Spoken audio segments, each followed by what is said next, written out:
আসসালামু আলাইকুম। সংবাদে আপনাদের সবাইকে স্বাগতম জানাচ্ছি আমি রোজ। শুরুতেই সংবাদ শিরোনাম। ইসরায়েলকে পশ্চিম তীর দখল করতে দেব না ট্রাম্প। ইসরায়েলি সেনা ইউনিটের সেবা বন্ধ করল মাইক্রোসফট। রাশিয়া কোনো কাগজে বাঘ নয়, ট্রাম্পকে হুঁশিয়ারি মস্কোর। মার্কিন ৬ কোম্পানির ওপর নিষেধাজ্ঞা আরোপ করল চীন। এতক্ষণ শুনছেন সংবাদ শিরোনাম, এখন বিস্তারিত। ইসরায়েলকে পশ্চিম তীর দখল করতে দেব না ট্রাম্প। মার্কিন প্রেসিডেন্ট ডোনাল্ড ট্রাম্প বলেছেন, ইসরায়েলকে ফিলিস্তিনের অধিকৃত পশ্চিম তীর দখল করতে দেব না। একই সঙ্গে গাজা নিয়ে শীঘ্রই সমঝোতা হতে পারে বলেও আশাবাদ ব্যক্ত করেছেন তিনি। শুক্রবার ২৬ সেপ্টেম্বর এক প্রতিবেদনে এই তথ্য জানিয়েছে ব্রিটিশ সংবাদ মাধ্যম বিবিসি। প্রতিবেদনে বলা হয়েছে, শুক্রবার জাতিসংঘ সাধারণ পরিষদে ভাষণ দেওয়ার কথা আছে ইসরায়েলি প্রধানমন্ত্রী বেঞ্জামিন নেতানিয়াহুর। তার এই ভাষণের আগে বৃহস্পতিবার হোয়াইট হাউসে সাংবাদিকদের ট্রাম্প বলেন, আমি ইসরায়েলকে পশ্চিম তীর দখল করতে দেব না, এটা কোনোভাবেই হবে না। ট্রাম্প আগামী সোমবার নেতানিয়াহুর সঙ্গে বৈঠক করবেন। এদিন তিনি আরও জানান, গাজা নিয়ে সমঝোতা প্রায় কাছাকাছি। মূলত গাজা যুদ্ধ বন্ধ ও পশ্চিম তীরে দখলদারিত্ব অবসান ঘটানোর জন্য ইসরায়েলের ওপর বৈশ্বিক চাপ ক্রমশ বাড়ছে। পশ্চিমা দেশগুলো একের পর এক আনুষ্ঠানিকভাবে স্বাধীন ফিলিস্তিন রাষ্ট্রকে স্বীকৃতি দিচ্ছে। তবে নেতানিয়াহুর ডানপন্থী জোটের উগ্র জাতীয়তাবাদীরা পশ্চিম তীর দখলকে স্থায়ী সমাধান হিসেবে দেখছে। যুক্তরাজ্য ও জার্মানি ইসরায়েলকে পশ্চিম তীর দখলের পরিণতি নিয়ে সতর্ক করেছে। জাতিসংঘ মহাসচিব অ্যান্তনিও গুতেরেস সোমবার নিউ ইয়র্কে বলেছেন, এ পদক্ষেপ হবে নৈতিক, আইনগত ও রাজনৈতিকভাবে অগ্রহণযোগ্য। এমন অবস্থায় বৃহস্পতিবার ট্রাম্প সাংবাদিকদের জানান, তিনি নেতানিয়াহু সহ মধ্যপ্রাচ্যের অন্য নেতাদের সঙ্গেও কথা বলেছেন। তার ভাষ্য, আমরা গাজা নিয়ে সমঝোতার বেশ কাছাকাছি চলে এসেছি, হয়তো শান্তিও হতে পারে। অন্যদিকে জাতিসংঘে দেওয়া ভিডিও ভাষণে ফিলিস্তিনি প্রেসিডেন্ট মাহমুদ আব্বাস ফরাসি শান্তি পরিকল্পনা বাস্তবায়নে বিশ্ব নেতাদের সঙ্গে কাজ করার আগ্রহ জানান। ইসরায়েলি সেনা ইউনিটের সেবা বন্ধ করল মাইক্রোসফট। ফিলিস্তিনিদের ওপর ব্যাপক নজরদারির অভিযোগে ইসরায়েলি প্রতিরক্ষা মন্ত্রণালয় আইএমওডি এর একটি ইউনিটের জন্য ক্লাউড ও কৃত্রিম বুদ্ধিমত্তা এআই সেবা বন্ধ করেছে যুক্তরাষ্ট্রভিত্তিক প্রযুক্তি জায়ান্ট মাইক্রোসফট। বৃহস্পতিবার ২৫ সেপ্টেম্বর এক বিবৃতিতে কোম্পানিটির ভাইস চেয়ারম্যান ও প্রেসিডেন্ট ব্র্যাড স্মিথ বলেন, আমি জানাতে চাই যে মাইক্রোসফট ইসরায়েলি প্রতিরক্ষা মন্ত্রণালয়ের একটি ইউনিটের জন্য নির্দিষ্ট কিছু সেবা বন্ধ ও নিষ্ক্রিয় করেছে।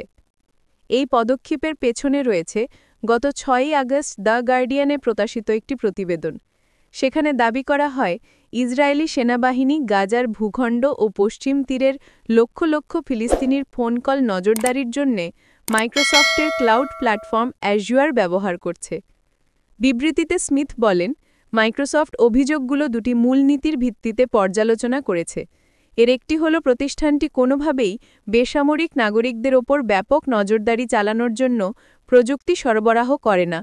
অন্যটি হল গ্রাহকের গোপনীয়তা রক্ষা, প্রতিষ্ঠানটির মৌলিক দায়িত্ব ও আস্থার মূল ভিত্তি। মাইক্রোসফট জানায়, তারা কখনোই ইসরায়েলি প্রতিরক্ষা মন্ত্রণালয়ের গ্রাহক কন্টেন্টে প্রবেশ করেনি। তবে অভ্যন্তরীণ রেকর্ড, আর্থিক ও যোগাযোগ সংক্রান্ত নথিপত্র পর্যালোচনার মাধ্যমে কিছু অভিযোগের সত্যতা পাওয়া গেছে। এর মধ্যে রয়েছে নেদারল্যান্ডসে অ্যাজুয়ার স্টোরেজ ও এআই সেবা ব্যবহারের বিষয়টি। মাইক্রোসফট জানায়, এসব প্রমাণের ভিত্তিতে তারা আইএমওডিকে নির্দিষ্ট ক্লাউড স্টোরেজ ও এআই সেবা বন্ধের সিদ্ধান্ত জানিয়েছে এবং সংশ্লিষ্ট সব সাবস্ক্রিপশন নিষ্ক্রিয় করেছে। স্মিথ বলেন, সিদ্ধান্তটি আইএমওডি এর সঙ্গে আলোচনা করেই নেওয়া হয়েছে এবং ভবিষ্যতে যেন মাইক্রোসফটের সেবা বেসামরিক নাগরিকদের ওপর ব্যাপক নজরদারিতে ব্যবহৃত না হয় সে বিষয়ে তারা পদক্ষেপ নেবে। তবে তিনি আরও জানান, এ সিদ্ধান্ত ইসরায়েল সহ মধ্যপ্রাচ্যের অন্যান্য দেশের সাইবার সুরক্ষায় মাইক্রোসফটের গুরুত্বপূর্ণ কাজকে প্রভাবিত করবে না। এক্ষেত্রে আব্রাহাম চুক্তির আওতায় চলমান সহযোগিতা অব্যাহত থাকবে।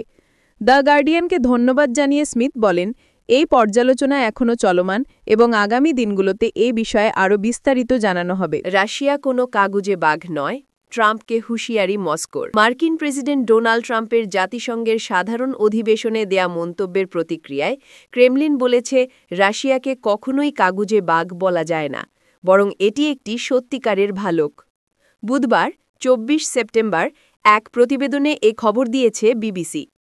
মস্কোর স্থানীয় রেডিওকে সাক্ষাৎকারে ক্রেমলিন মুখপাত্র দিমিত্রি পেসকভ বলেন, রাশিয়ার প্রতীক হিসেবে সবসময়ই ভালুক ব্যবহৃত হয়ে এসেছে।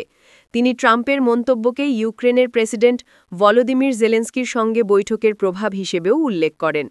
পেসকভ আরও বলেন, রুশ সেনাদের কাছে অন্য কোনো বিকল্প নেই, তাই ইউক্রেন যুদ্ধ চালিয়ে যাওয়াই একমাত্র পথ। তিনি যুক্তরাষ্ট্রের বিরুদ্ধে অভিযোগ তোলেন, ইউরোপ ও অন্যান্য অঞ্চলের দেশগুলোকে রাশিয়ার তেল ও গ্যাস ব্যবহার কমাতে চাপ দেওয়ার মূল লক্ষ্য হল যুক্তরাষ্ট্রের নিজের জ্বালানি রপ্তানি বাড়ানো। পেসকভের ভাষ্য, যুক্তরাষ্ট্র চায় বিশ্বের দেশগুলোকে বেশি দামে তার তেল ও তরলীকৃত গ্যাস কিনতে বাধ্য করা। জটিল কূটনৈতিক পথ এড়িয়ে এটিই তাদের সবচেয়ে সহজ কৌশল। মার্কিন ৬ কোম্পানির ওপর নিষেধাজ্ঞা আরোপ করল চীন। যুক্তরাষ্ট্রের প্রেসিডেন্ট ডোনাল্ড ট্রাম্প ও চীনা নেতা শি জিনপিংয়ের মধ্যে বহুল প্রত্যাশিত বৈঠক নিয়ে আলোচনা চলছে। এর মধ্যেই বৃহস্পতিবার ২৫ সেপ্টেম্বর ৬টি মার্কিন কোম্পানির ওপর নিষেধাজ্ঞা দিয়েছে চীন। এ খবর জানিয়েছে সংবাদ সংস্থা অ্যাসোসিয়েটেড প্রেস, এপি। চীনা বাণিজ্য মন্ত্রণালয়ের এক